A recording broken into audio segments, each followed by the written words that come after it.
My name's Jack, and I'm a 45-year-old engineer. I live in a charming suburb with my wife Lisa and our two kids Megan, who's 17, and Alex, who's 14. We have a snug two-story house with a white picket fence, nestled in a peaceful neighborhood where everyone knows each other. It's the kind of place where kids pedal their bikes down the street, and neighbors exchange friendly greetings. Lisa and I have been married for 2 decades, and for most of that time, I believed we had a rock-solid, loving relationship. She's a graphic designer, a career she excels at and thoroughly enjoys. On the surface, our life seemed ideal. A beautiful home, thriving careers, and 2 fantastic kids. However, I was about to learn that perfection can be misleading. Life in our suburb was a predictable mix of comfort and routine. Mornings started with Lisa and me sipping coffee on the porch, watching the sunrise before diving into our daily responsibilities. Megan and Alex would join us, still groggy but content, before heading off to school. Evenings were a blend of family dinners, laughter, and the occasional spat about chores or homework. We were like any other family navigating the everyday highs and lows. Weekends were our time to unwind and connect. Saturdays often found us at the local farmers market, followed by picnics in the park. Sundays were reserved for family movie nights, where we'd all gather on the couch to watch the latest blockbuster or an old favorite. It was a straightforward, happy life, and I treasured every bit of it. But soon, I would realize that beneath our seemingly perfect existence lay secrets poised to destroy our illusion of happiness. The betrayal that awaited us would not only challenge the strength of our marriage but also the very foundation of our family. I had no clue that the signs were there all along, subtle indications that something was amiss. Yet, like many, I was oblivious, too trusting, too comfortable in the belief that Lisa and I were partners in everything. The painful journey of discovery and confrontation was about to begin, and nothing would remain the same. It all started with small changes in Lisa's behavior, the kind that, looking back, should have raised alarms. She began spending more time on her phone, always quickly hiding the screen when I walked into the room. Her work hours became erratic, with sudden late nights and weekend projects she hadn't mentioned before. Initially, I chalked it up to her job's demands, not wanting to appear paranoid or distrustful. Lisa's mood swings were another sign. She grew more irritable and distant, snapping at me and the kids over trivial matters. Our conversations, once warm and full of laughter, turned dry and cautious. She often secluded herself in our bedroom or study, claiming she needed to work or relax. I tried to give her the benefit of the doubt, attributing it to stress or fatigue. One evening, I noticed a significant change in her appearance. She'd always been beautiful, but now it seemed she was putting extra effort into her looks. New clothes, frequent trips to the salon, and an almost obsessive exercise routine. While I appreciated her desire to take care of herself, this felt different, as if she were dressing up for someone else. When I questioned her about it, she laughed it off, calling me silly for even suggesting such a thing. Then there were the late-night phone calls. Her phone would buzz with messages and calls from a contact labeled work. When I asked, she became defensive, insisting it was just a colleague discussing an urgent project. My gut told me something was wrong, but I couldn't bring myself to confront her without proof. I noticed she guarded her phone more and more, never leaving it unattended and always taking it with her, even to the bathroom. This was out of character for Lisa, who had always been open and trusting. One night, my curiosity got the better of me, and I decided to check her phone while she was in the shower. To my dismay, I found that all her messages had been deleted, and her call history was meticulously clean. My heart sank, but I still couldn't bring myself to confront her without concrete evidence. Lisa's interactions with me also changed on a more intimate level.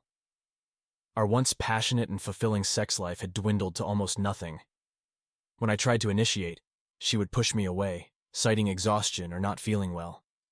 It was as if an invisible barrier had sprung up between us, one I couldn't understand or break through. Despite my growing suspicions, I kept quiet, hoping it was all in my head and that my insecurities were playing tricks on me. I didn't want to believe that the woman I had loved and trusted for 20 years could betray me. But as the signs continued to pile up, I knew I couldn't ignore them forever. Something was definitely wrong, and I had to uncover the truth. The turning point came one Saturday afternoon when Lisa announced she had an urgent meeting with a client. She seemed unusually nervous and anxious to leave the house. As she walked out the door, a wave of anxiety washed over me. I decided to follow her, hoping to finally put my suspicions to rest. I trailed her car at a safe distance, my heart pounding with fear and determination. She drove across town to a secluded cafe, a place we had never visited together. I parked a few spaces away and watched as she entered the cafe, warmly greeting a man I didn't recognize. They hugged briefly before sitting at a corner table, their heads close together as they talked. My mind raced with painful possibilities. Who was this man? What was their relationship? The answers would shatter my world, but I knew I couldn't turn back now. I had to uncover the truth, no matter how painful. Sitting in my car, I watched Lisa and the man through the cafe window, my heart sinking with each passing second. They seemed relaxed and comfortable with each other, their body language suggesting a familiarity that couldn't be explained by simple friendship. I felt a lump in my throat but forced myself to stay calm. I decided to wait until they left. After what felt like an eternity, they stood up, paid the bill, and walked out together. They didn't head to the parking lot, but instead strolled down the street, laughing and talking like lovers on a date. I followed at a distance, my mind swirling with anger, sadness, and disbelief. Turning a corner, I saw them enter a small boutique hotel. It felt like a punch to the gut. Any lingering doubt vanished. I parked the car and sat there for a minute, feeling a wave of nausea. This was it. Irrefutable proof that Lisa was cheating on me. Feeling a surge of adrenaline, I decided to confront her then and there. I walked into the hotel lobby trying to keep my composure. The receptionist barely looked up as I passed, too engrossed in her computer to notice my distress. I climbed the stairs, my heart pounding in my ears. Reaching the floor where I saw them enter, I heard soft voices from one of the rooms. I approached the door, hesitating for a moment, then knocked sharply. The voices stopped immediately, and after a tense few seconds, the door opened. There stood Lisa, her face a mask of shock and fear. "Jack, what are you doing here?" she murmured, trying to block the view inside with her body. "I should ask you the same," I responded, my voice trembling with barely contained anger. "Who's in there with you?" Before she could answer, the man from the cafe appeared behind her, looking equally stunned. "It's not what you think," Lisa said, her voice rising in panic. "Really? Because it looks like you're cheating on me," I replied. "How long has this been going on, Lisa?" She didn't answer, just stepped aside, her silence confirming everything. The man, clearly uncomfortable, muttered an apology and slipped out of the room, leaving us alone. The door closed behind him, and an oppressive silence filled the space between us. "You owe me an explanation," I said, trying to keep my voice level. "How could you do this to me? To our family?" Lisa finally met my eyes, tears streaming down her face. "I'm so sorry, Jack. I never wanted it to go this far." "How long?" I demanded, my patience wearing thin. 6 months, she whispered. It started as just conversations, but then it became something more. Her confession hit me like a ton of bricks. 6 months of lies, deceit, and betrayal. I felt a surge of anger and sadness, but I knew I had to stay focused. "Why, Lisa? Why him?" She looked down, her hands shaking. "I don't know. I felt lonely and disconnected. You were always working, and I just needed someone to talk to." "That's your excuse? Loneliness?" I couldn't believe what I was hearing. "We could have talked. We could have worked through it. But you chose betrayal instead." "I know, and I'm sorry. I never meant to hurt you," she sobbed. "Well, you did. You hurt me. You hurt our kids and you shattered our family," I said, my voice trembling. "I can't stay here. I need some time to think." I turned and walked out, leaving her there crying. As I drove home, the reality of what had happened began to sink in. My marriage was over, and the life I knew was gone. The future was uncertain, and a difficult road lay ahead, filled with tough decisions and painful conversations. But one thing was clear. I had to face this betrayal head-on and figure out how to rebuild my life from the ruins Lisa had left behind. The following days were spent in a haze, trying to comprehend the magnitude of what I had discovered. Every time I looked at Lisa, I saw her with that man, her betrayal replaying over and over in my mind like a cruel, endless loop. She tried to reach out to me, but I couldn't bring myself to listen. The trust between us was shattered, replaced by a chasm of pain and anger. One night, after the kids had gone to bed, I finally decided it was time to have the conversation we had been avoiding. Lisa was sitting in the living room, staring blankly at the TV. I walked in and turned it off, then sat down across from her. She looked at me, her eyes red from crying, but I felt no compassion, only a burning need for answers. "We need to talk," I said, my voice cold and distant, "about what comes next." Lisa nodded, tears filling her eyes again. "I know, Jack.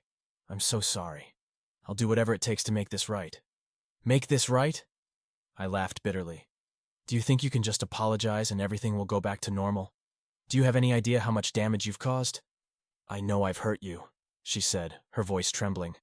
"But I love you, Jack. I never stopped loving you." "Love? You call this love?" I exploded. "You lied to me for months, went behind my back." "That's not love, Lisa. That's betrayal." She broke down, sobbing uncontrollably. "I didn't want this to happen. I was weak. I made a terrible mistake. Please, Jack, give me a chance to make it right." I looked at her, feeling a mix of anger and pity. "You want a chance? Then start with the truth. Why him? Why did you do this?" She took a deep breath, trying to calm herself. "His name is Mike. He's an old friend from college. We reconnected on Facebook, and it just happened. I felt neglected, like you didn't notice me anymore." Mike listened. He made me feel important. "Neglected?" I shook my head in disbelief. "I was working to support this family, to give us a good life, and you repay me with betrayal. That's your excuse?" "It's not an excuse," she said, her voice barely a whisper. "It's just how I felt. I know it's wrong, and I'm sorry. An apology won't fix what's broken, Lisa. But maybe it's a start," I said, my voice softening slightly. "We need to decide what's best for the kids, for all of us." She nodded, wiping her tears. "I know, Jack. I just want you to know I'm willing to do whatever it takes to fix this, to earn back your trust." I didn't respond, just got up and walked out, feeling the weight of the decision looming over me. The road ahead was uncertain, filled with pain and difficult choices. But one thing was clear. Our lives would never be the same, and the path to healing would be long and arduous. The next morning, Lisa tried to reach out to me again, but I was still too hurt, too angry to listen. I avoided her as much as I could, focusing on the kids and work, anything to distract myself from the chaos at home. But I knew we couldn't go on like this forever. There were decisions to be made, and soon. One night I came home to find Lisa sitting at the kitchen table with a stack of papers in front of her. "What's this?" I asked, feeling a mix of curiosity and dread. "Divorce papers," she said quietly, looking down. "I talked to a lawyer. I thought maybe this is what you wanted." I felt a lump in my throat, a mix of relief and sadness. "And what do you want, Lisa?" "I want our family back," she said, tears streaming down her face. "But I don't know if it's possible. So if this is what you need to move on, I won't fight it." I looked at the papers, my heart heavy. The idea of ending our marriage felt like a defeat, like giving up on everything we had built. But the idea of staying, of trying to rebuild the trust that had been so deeply broken, felt equally impossible. "I need more time," I finally said. "I need to think about what's best for the kids, for all of us." She nodded, wiping her tears. "Take all the time you need, Jack. I just want you to know I'm willing to do whatever it takes to fix this, to earn back your trust."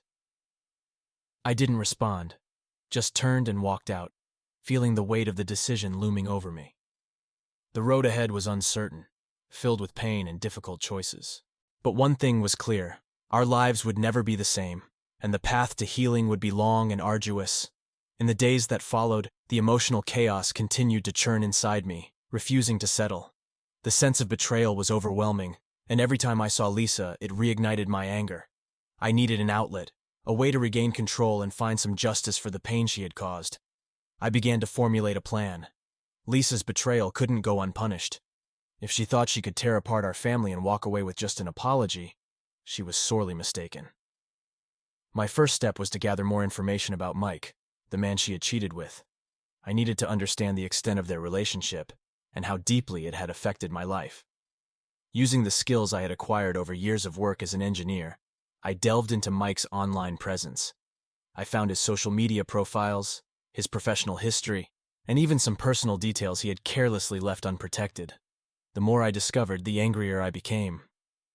Mike was married, with a family of his own. His wife, unaware of his infidelity, deserved to know the truth just as much as I did. I drafted an anonymous letter to Mike's wife, detailing the betrayal and providing enough evidence to leave no doubt. It was a cold, calculated move, but I felt a grim satisfaction knowing that his infidelity would soon destroy his life. I sent the letter imagining the chaos it would bring to his seemingly perfect world, but my vengeance didn't end there. Lisa needed to fully understand the gravity of her actions. I began systematically dismantling the trust she had in her social and professional life. I reached out to her closest friends, revealing details of her infidelity and expressing my pain and disillusionment. I was careful to present this as a desperate cry for help, ensuring the blame fell squarely on her. The impact was immediate. Lisa's friends, shocked and disgusted by her actions, began to distance themselves from her. Her once vibrant social circle started to crumble, leaving her isolated and vulnerable. One night, she confronted me, her face a mask of anguish. "Why are you doing this, Jack?" she demanded, her voice trembling. "I thought you wanted time to think, not to destroy my life." "These are your actions, Lisa," I responded coldly. "You made your choices, and now you face the consequences. Did you think you could betray me and not face any repercussions?" "I'm sorry, Jack," she pleaded, tears streaming down her face. "I've lost everything, my friends, my dignity. Isn't that enough? Please stop."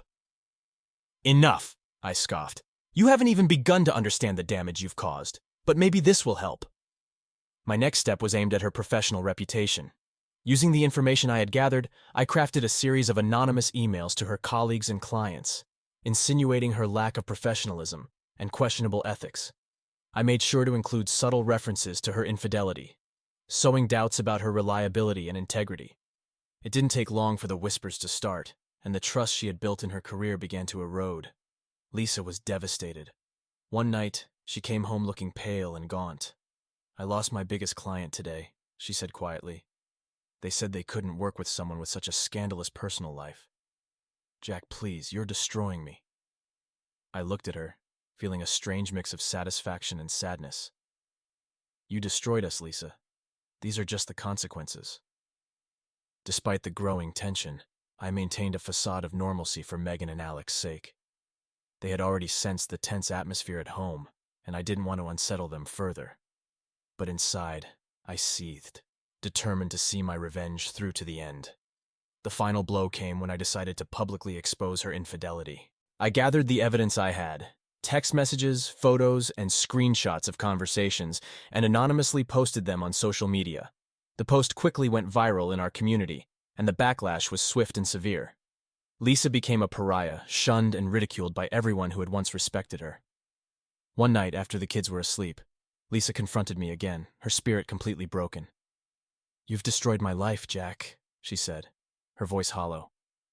"I have nothing left. No friends, no career, no dignity. What more do you want from me?" I looked at her, my anger finally fading.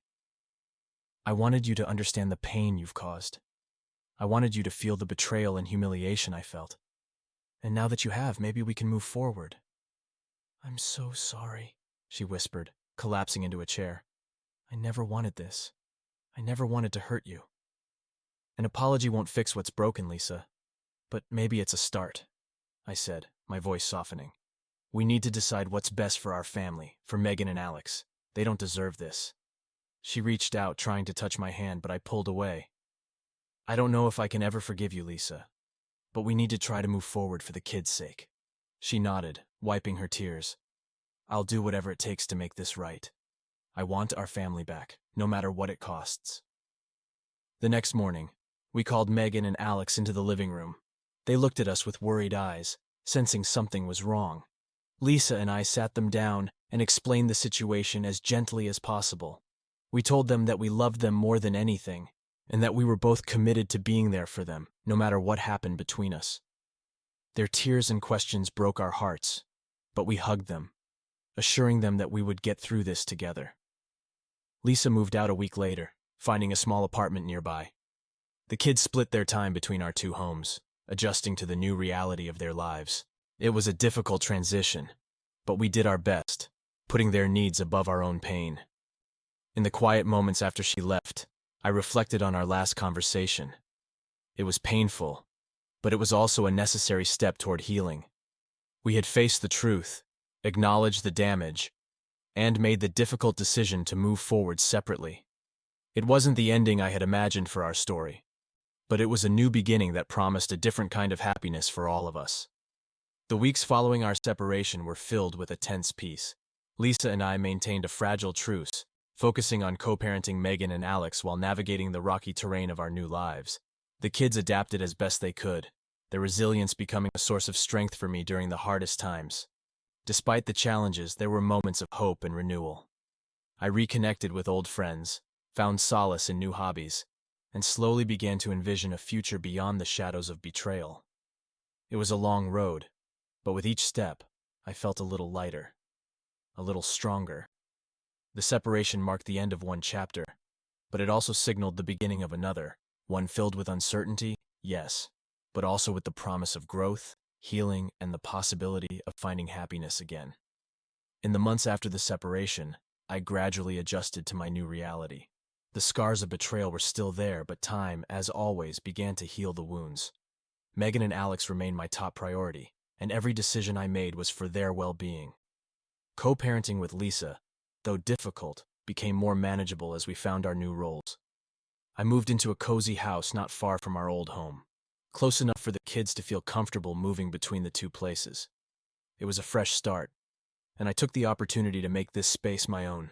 The walls were adorned with photos of happy memories, reminders of the love and joy that still existed in our lives. I reconnected with old friends and made new ones, slowly rebuilding a social life I had neglected during the turmoil of my marriage. One of my old friends was a pillar of support throughout the ordeal. He encouraged me to join a local hiking group, something I had always enjoyed but had lost sight of over the years. The hiking group became a sanctuary, a place where I could escape the stresses of daily life and reconnect with nature. The physical exercise and camaraderie of the group provided a much-needed outlet for my pent-up emotions. On one of our hikes, I met a woman named Laura. She was lively and kind, with a smile that could light up a room. We struck up a conversation, and over time, our friendship blossomed into something more. Laura was a breath of fresh air. She understood my past and respected the boundaries I needed to heal. Our relationship was built on mutual respect and understanding, and for the first time in a long while, I felt true happiness. Megan and Alex quickly grew fond of her, and their approval meant the world to me. Meanwhile, Lisa and I continued to navigate the complexities of our new relationship. We maintained open communication for the sake of the kids, and gradually, the hostility between us began to fade. There were still moments of tension, but we both worked to leave the past behind and focus on creating a stable and loving environment for Megan and Alex. One night during a dinner with Laura, she brought up the topic of forgiveness. "Jack," she said gently, "have you thought about forgiving Lisa? Not for her, but for yourself." I looked at her, considering her words. "I don't know if I can ever fully forgive her, Laura. The pain she caused runs deep." "I understand," she said, taking my hand. "But holding on to that pain can keep you from fully moving on. Forgiveness doesn't mean forgetting or excusing what happened. It means letting go of what holds you back." Her words resonated with me. I realized that to fully embrace my new life, I needed to find a way to let go of the bitterness and resentment. It wouldn't be easy, but it was a step I needed to take for my own peace of mind. In the following weeks, I focused on healing internally. I attended therapy sessions, worked through my feelings, and slowly found a sense of closure. One day, I invited Lisa to meet for coffee. It was time to have a final conversation that would allow us both to move on. We met at a quiet cafe, the same one where I had first discovered her infidelity. The irony wasn't lost on me, but this time I was determined to leave with a sense of closure. "Lisa," I began, "I've been thinking a lot. What you did hurt me deeply, and it will take a long time for those wounds to heal. But I've realized that holding on to anger and resentment isn't helping anyone, especially not Megan and Alex." She nodded, tears shining in her eyes. "I understand, Jack. I regret my actions every day. I never wanted to hurt you." "I know," I said calmly, "and I want you to know that I forgive you." Not because what you did was okay, but because I need to let go of the pain for myself and for the kids. Tears streamed down her face as she took my hand. Thank you, Jack. That means more to me than you know. I hope we can continue to work together for the sake of our family and maybe someday be friends again. I squeezed her hand gently. I hope so too, Lisa. Now let's focus on being the best parents we can be. As I left the cafe, I felt a lightness, as if a great weight had been lifted from my shoulders. Forgiving Lisa didn't erase the past, but it allowed me to look forward to the future with hope and optimism. Laura and I continued to grow closer, and with her support, I found a new sense of purpose and joy in life. We traveled, discovered new hobbies, and created beautiful memories together. Megan and Alex thrived in the stable and loving environment we worked hard to create, and seeing them happy was the greatest reward. Life had taken an unexpected turn, but through the pain and hardships, I discovered a strength within myself I never knew I had. I learned that even in the face of betrayal, one can recover, find happiness, and create a new beginning. Looking at my children, their laughter filling the room, and feeling Laura's hand in mine, I knew that despite the challenges, I had found a way to move forward. The future was bright, and for the first time in a long time, I felt true peace.